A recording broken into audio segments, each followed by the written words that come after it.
Et une entreprise qui a été lancée il y a 6 mois. Bonjour Oscar de Ponsan. Bonjour. Vous avez 28 ans, vous êtes le cofondateur de French Air. Donc ça s'écrit French, oui. F-R-E-N-C-H avec un R, tout accroché. Un commerce en ligne qui rassemble donc au même endroit, sur le même site, toutes les marques et les produits d'excellence française. Déjà plus de 1000 références sur 1200 produits actuellement. 1200 produits sur votre site. Alors on y trouve quoi? Comment ça fonctionne? C'est parti pour votre pitch. Vous avez 1 minute. Donc, merci de me recevoir. French Air, c'est une plateforme de vente en ligne qui relie les marques d'artisanat et de savoir-faire d'excellence français avec celles et ceux qui se soucient de la qualité.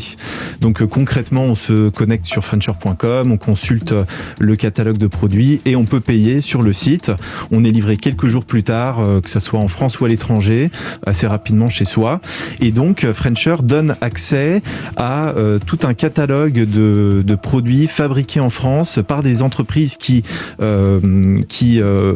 reposent leur savoir-faire sur l'artisanat d'excellence, des entreprises, des maisons qui ont une expérience assez longue dans la fabrication de ces produits. Donc on peut y trouver en effet des vêtements, des chaussures, de l'art de la table, du linge de maison, et on continue d'augmenter notre offre régulièrement pour satisfaire voilà, je vais vous laisser finir votre phrase, j'ai beau être méchant, je vais vous laisser finir votre phrase. Pour satisfaire le client, on va dire. Pour satisfaire les clients, parce qu'il y en a à la fois en France et à l'étranger. Eh bien, bravo en tout cas, Oscar, pour tout cela.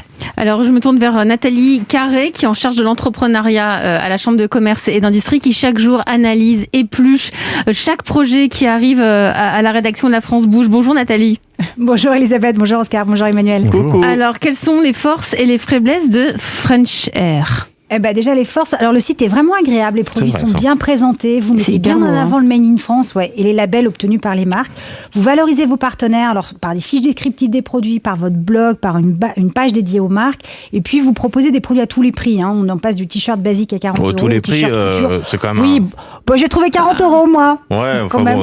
J'ai trouvé 450. 40 euros le mouchoir ou... Non, le t-shirt, Elisabeth, vous êtes taquine. Okay. Moi j'ai regardé, on est quand même plus vite au-dessus des 100 euros quand même, souvent. Je suis d'accord. En tout cas, sur les points améliorés, déjà une info pour vous, pour augmenter le nombre de marques. En fait, faites votre marché dans les podcasts de La France Bouge, parce qu'on a plus de 200 jeunes marques, à mon avis, vertueuses, qui ont besoin de visibilité. J'ai vu qu'ils avaient Christelle, marque de casserole qu'on avait reçue il y a quelques mois à La France Bouge. Exactement. Et puis, comme souvent, cette histoire de différenciation, puisque vous n'êtes pas la seule plateforme qui fait la promotion des marques françaises écologiques artisanales.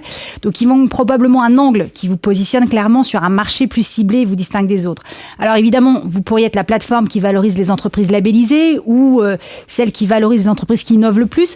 Mais peut-être, parce que vous le dites, que vous pourriez intervenir sur un sujet important, le juste prix. Aujourd'hui, on n'y comprend quand même rien et on a parfois l'impression d'être un peu pris pour un pigeon sur certains prix, justement.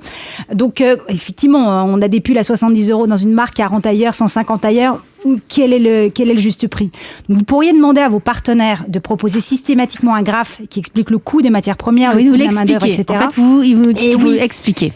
Mais oui, parce que pourquoi on a ces différences? Et puis, plus ça permettrait à vos partenaires de valoriser leurs propres partenaires, ça participerait à ce que le plus grand nombre de Français comprennent et donc acceptent que la qualité se paye, mais se paye à un juste prix. Alors, qu'est-ce que vous répondez à Nathalie Carré, Oscar de Ponsan, cette histoire de comment se différencier? Alors, le juste prix, c'est en effet dans nos projets de mieux l'expliquer sur notre site. Comme on a commencé il y a quelques mois, on a préféré vraiment miser sur la mise en place de la plateforme.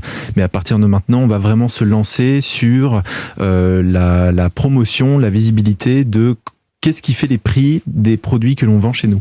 Mais c'est vrai que c'est impressionnant, déjà, le nombre de marques que vous avez, je trouve, en quelques mois est très différente et ça permet même de donner plein d'idées. Guillaume de Seine, patron d'Hermès, vous en pensez quoi? Moi, j'en pense le plus grand bien. J'ai une autre casquette qui est d'être président de ce qu'on appelle le comité stratégique de filière Modélux. Et bien sûr que nous encourageons beaucoup la redécouverte des savoir-faire français, la visibilité accrue de toutes ces entreprises qui se basent sur, en effet, la tradition manufacturière française. Et c'est indirectement l'un des avantages, si on peut le dire comme ça, de la crise Covid que l'on traverse actuellement, c'est qu'on a redécouvert, ça a donné un coup d'accélérateur, on l'a vu, on était partenaire du salon Made in France, c'est impressionnant l'accélérateur qu'il y a pu y avoir. Voilà, exactement. C'est vrai, le salon Made in France, par exemple, en est un exemple, oui, c'est vrai. Quels sont vos projets, Oscar de Poncin? Comment pouvons-nous vous aider? Vous avez besoin de quoi aujourd'hui? Là, on est une petite équipe. On est 2 fondateurs. On a une stagiaire. Ce qu'il nous faut, c'est pouvoir lever des fonds. Combien? On aimerait commencer peut-être avec 500 000 euros. Vous avez dit à notre équipe, pourquoi pas 1 million? Voyez fort. Soyons fous. Mais million. oui, allez, 1 million pour en avoir 500. Vous en pensez quoi, Guillaume de Seine? 1 million, c'est faisable? Je passe mon tour. C'est très cool ça. Tout ça pour recruter en fait. Voilà. Pour recruter. Donc c'est un bon besoin. Exactement, et miser sur le marketing, ce qui va nous permettre de toujours faire connaître le savoir-faire français en France et à l'étranger auprès du plus grand nombre. Ça s'appelle Frencher, si vous voulez découvrir des produits fabriqués en France qui mettent en valeur l'excellence et le savoir-faire français. Allez-y. Merci à vous, Oscar de Poncin. Je rappelle que vous en êtes donc le cofondateur de Frencher. Nathalie Carré, on vous dit à demain. Et si vous voulez vous aussi présenter votre jolie entreprise, c'est très simple. Il y a une seule adresse mail, c'est e1-lafrancebouge@europe1.fr. Et vous aurez comme ça peut-être la chance de faire partie de nos candidates ou de nos candidats en route pour les trophées de l'avenir. Europe 1, la France bouge.